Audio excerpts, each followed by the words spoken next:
आज अश्विन कृष्ण चतुर्दशी शके 1934 नरक चतुर्दशी सादर करत आहोत ठाणे वार्ता। ठळक घडामोडी। नरक चतुर्दशी फटाक्यांच्या आतिषबाजीत उत्साहात साजरी।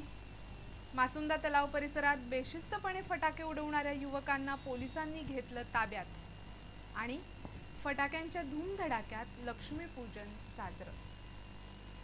या आणि इतर घडामोडी विस्तृतपणे पण काही क्षणातच। सर्व ठाणेकर, केबल चालक, जाहिरातदार आणि आमच्या तमाम हितचिंतकांना ठाणे वार्तातर्फे दीपावलीच्या हार्दिक शुभेच्छा। ही दीपावली आणि आगामी नूतन वर्ष सर्वांना सुख समृद्धी, आयुरारोग्य, संपन्न आणि भरभराटीचे जावो हीच ठाणे वार्ताकडून सदिच्छा। ठाण्यातील सर्वपक्षीय नगरसेवकांचं एक शिष्टमंडळ लवकरच मुख्यमंत्री पृथ्वीराज चव्हाण यांची भांडवली मूल्यावर आधारित कर प्रणाली संदर्भात भेट घेणार आहे। ठाणे महापालिकेच्या स्थायी समितीच्या बैठकीत बऱ्याच वादावादीनंतर हा निर्णय घेण्यात आला। शिवसेना आणि राष्ट्रवादी काँग्रेसच्या नगरसेवकांमध्ये या विषयावरून शाब्दिक चकमकी झडल्या। महापालिकेच्या 130 नगरसेवकांनी भांडवली मूल्यावर आधारित कर प्रणाली रद्द करण्याचा ठराव केलेला असतानाही प्रशासन हा ठराव विखंडित करण्याचा प्रयत्न करतं, यावर शिवसेना सदस्यांनी टीका केली। ठाणेकरांचा भांडवली मूल्यावर आधारित कर प्रणालीला विरोध असून जिल्ह्यातील हाऊसिंग फेडरेशननं या निर्णयाला स्थगिती द्यावी यासाठी उच्च न्यायालयात धाव घेतली, तर शिवसेनेनं नाहक या विषयाचं राजकारण केलं असल्याचा आरोप राष्ट्रवादी काँग्रेसतर्फे करण्यात आला। यावेळी सभागृहात आलेल्या पालिका आयुक्तांनी जवाहरलाल नेहरू नागरी पुनरुत्थान अभियानांतर्गत येणारा निधी मिळवण्यासाठी हे करणं बंधनकारक असून आपण फक्त आता यावर काय निर्णय घ्यायचा याबाबत शासनाकडे मार्गदर्शन मागितल्याचं स्पष्ट केलं।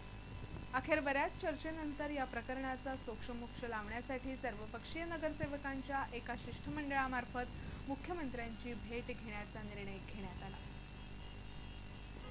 मासुंदा तलाव परिसरात सकाळी बेशिस्तपणे फटाके उडवणाऱ्या काही युवकांना पोलिसांनी ताब्यात घेतलं, पण नंतर ताकीद देऊन त्यांना सोडून दिलं। मासुंदा तलाव परिसरात सकाळी युवकांचे 2 गट एकमेकांच्या अंगावर फटाके फेकत होते, याचा फटका यात सहभागी नसलेल्या इतर मंडळींनाही बसत होता। येणाऱ्या जाणाऱ्या मंडळींच्या अंगावर हे फटाके उडत होते। अनेक वेळा बाण हातातून उडवताना हे बाण अनियंत्रितपणे कुठेही जात होते, मात्र आपला आनंद व्यक्त करताना दुसऱ्याला त्रास होत असल्याचं भान या युवकांना नव्हतं। स्वाभिमानी विद्यार्थी संघटनेचा एक पदाधिकारी यामध्ये होता, यामुळे कोण आपलं वाकडं करू शकत नाही अशा मस्तीत त्यांचे फटाके उडवणं चालू होतं। अगदी एका छायाचित्रकाराच्या बॅगेवर फटाक्यांची सर लावण्यापर्यंत त्यांची मजल गेली आणि तिथेच त्यांना फटका बसला।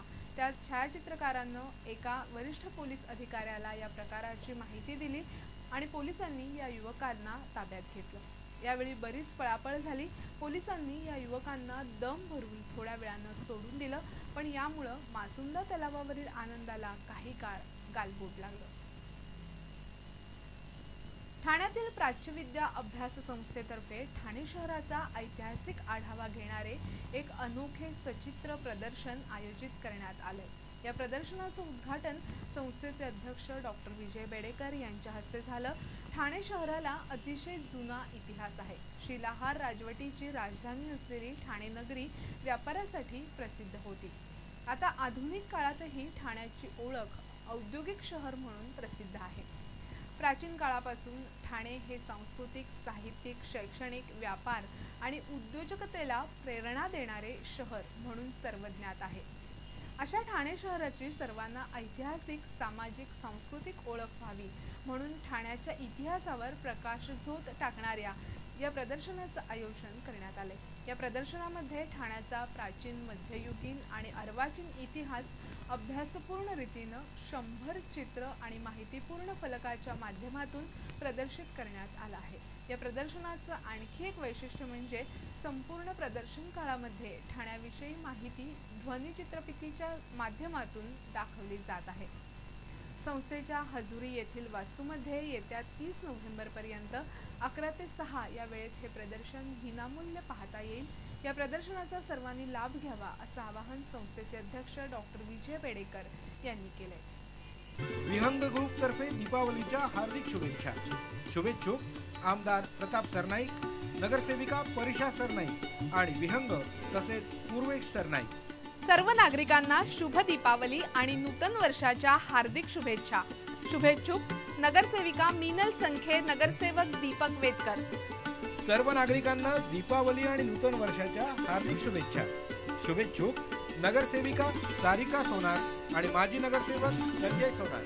सर्व नागरिकांना दिवाळी आणि नूतन वर्षाच्या मनपूर्वक शुभेच्छा।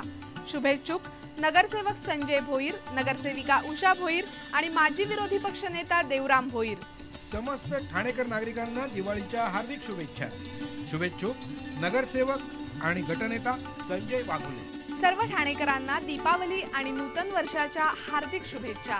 शुभेच्छुक डॉक्टर खासदार संजीव नाईक। विहंग ग्रुप तर्फे दीपावलीच्या हार्दिक शुभेच्छा।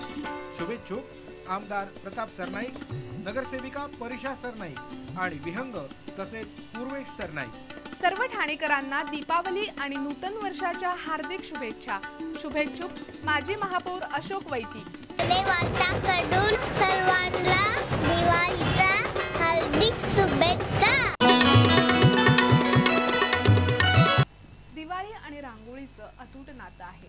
किंबहुना भारतीय संस्कृतीमध्ये सर्व सणवार, शुभकार्य आणि इतर समारंभातही रांगोळीचा आविष्कार आवर्जून दिसतो। दिवाळीच्या निमित्तानं ठाण्याच्या बाजारात पांढरी शुभ्र रांगोळी आणि निरनिराळ्या रंगांचे ठाण मांडले। स्टेशन रोड, राम मारुती रस्ता, गोखले रस्ता, जांभी नाका अशा प्रमुख रस्त्यांसहित अनेक छोट्या गल्ल्यांमध्येही हा रांगोळी बाजार फुललाय। दिवाळीच्या 4-5 दिवसात घरांच्या दारासमोर, अंगणात, गॅलरी आणि गच्च्यांवर रांगोळ्या काढण्याची चढाओढ सुरू आहे। त्यामुळे बाजारात रांगोळी आणि रंग खरेदीसाठी एकच झुंबड उडालेली दिसते।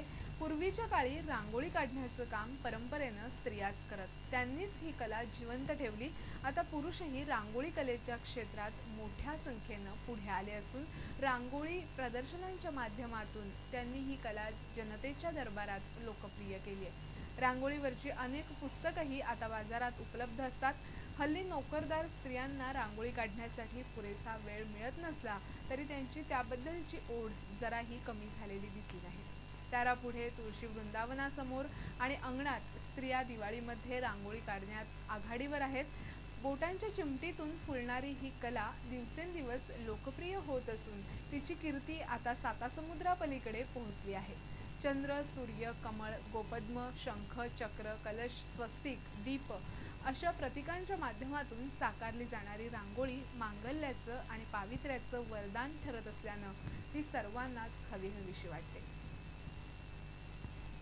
नरक चतुर्दशी म्हणजे दिवाळीचा पहिला दिवस।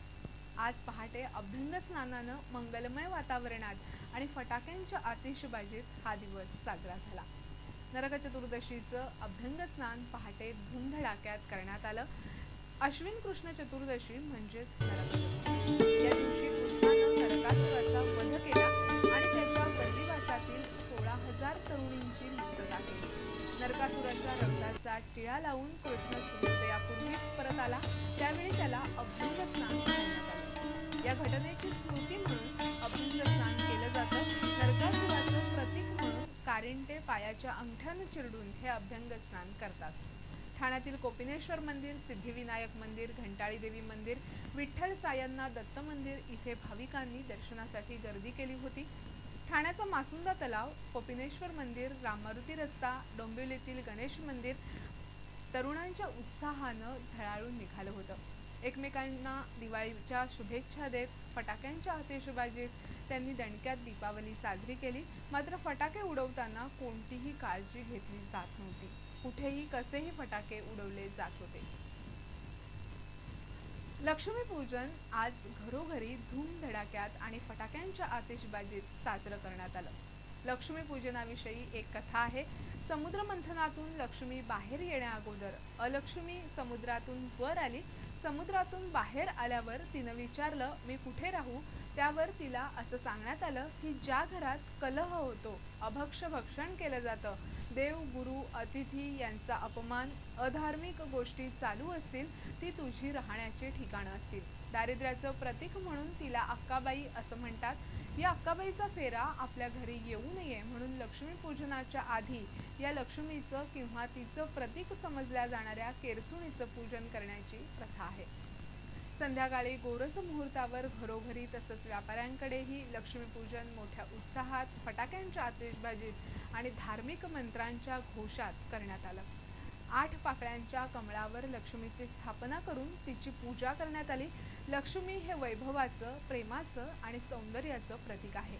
त्यामुळे ठिकठिकाणच्या व्यापाऱ्यांनी पुढील वर्षाच्या जमा खर्चाच्या वह्यांची तसंच लेखन साहित्याचीही मोठ्या थाटामाटात पूजा केली. ही पूजा केल्यानं लक्ष्मी सदैव वास करते आणि दुःख, दारिद्र्य याची बाधा होऊ देत नाही, अशी ही पूजा करण्यामागे श्रद्धा आहे.